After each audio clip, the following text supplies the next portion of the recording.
How do you make a farm or ranch more sustainable?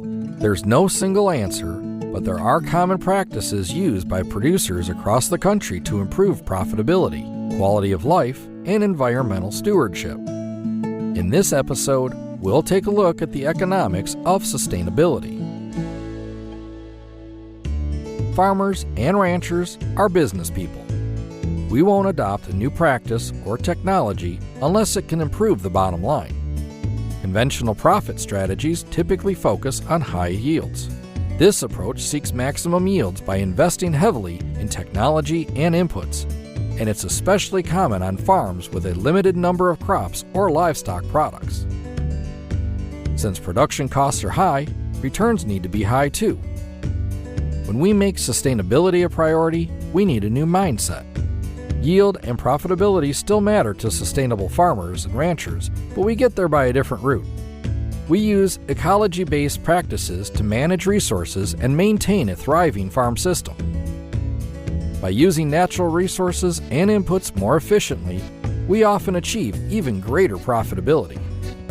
Practices like cover crops, crop rotations, reduced tillage, and livestock integration are great for our soil's health, but they can also lower costs for inputs like water, fertilizers, herbicides, and livestock feed. Reduced tillage immediately lowers costs for fuel and labor, while cover crops typically pay for themselves after 1 to 3 years of use. We don't put all of our eggs in one basket.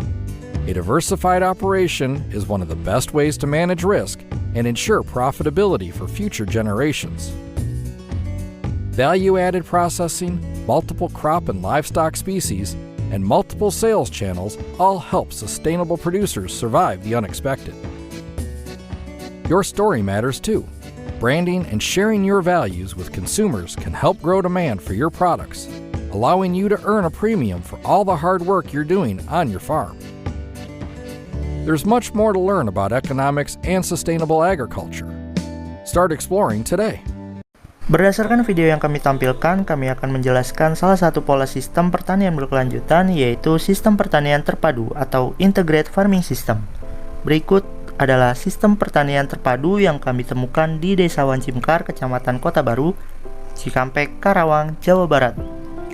Apa itu sistem pertanian terpadu? Sistem pertanian terpadu merupakan sistem pertanian dengan memanfaatkan keterkaitan antara tanaman perkebunan atau pangan atau hortikultura, serta ternak dan perikanan untuk mendapatkan agroekosistem yang mendukung produksi pertanian, peningkatan ekonomi dan pelestarian sumber daya alam.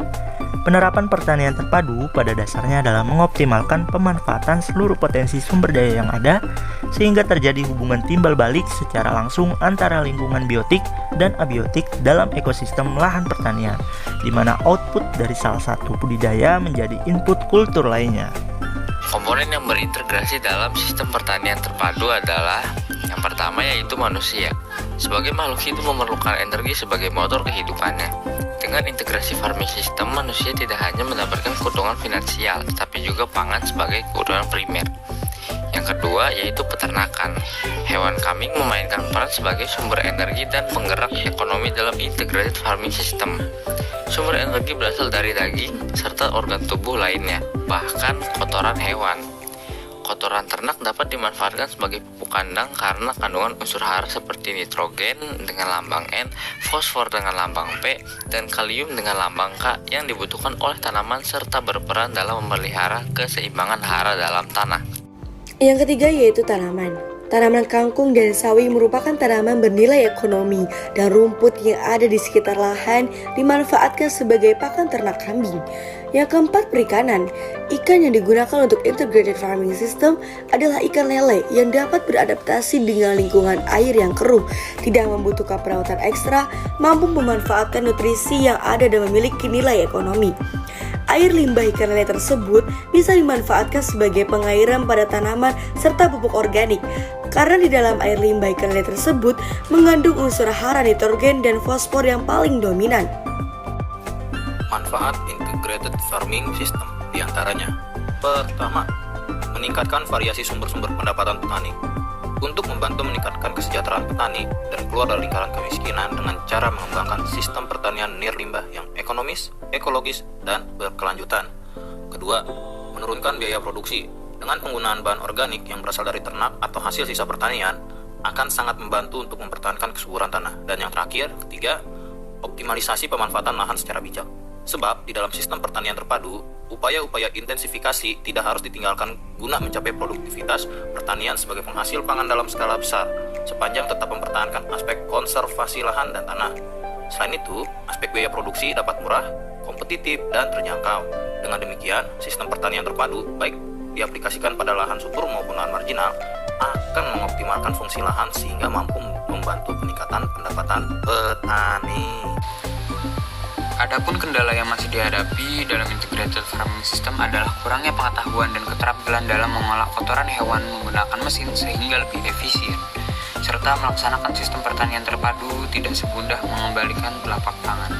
Dibutuhkan keterlibatan dan kerjasama semua pihak, baik pemerintahan maupun petani sendiri untuk mengawalinya. Kesadaran tinggi para petani sangat diharapkan guna tercapai cita-cita mulia tersebut. Dukungan pemerintah juga sangat dibutuhkan mengingat besarnya manfaat yang diperoleh dari sistem ini.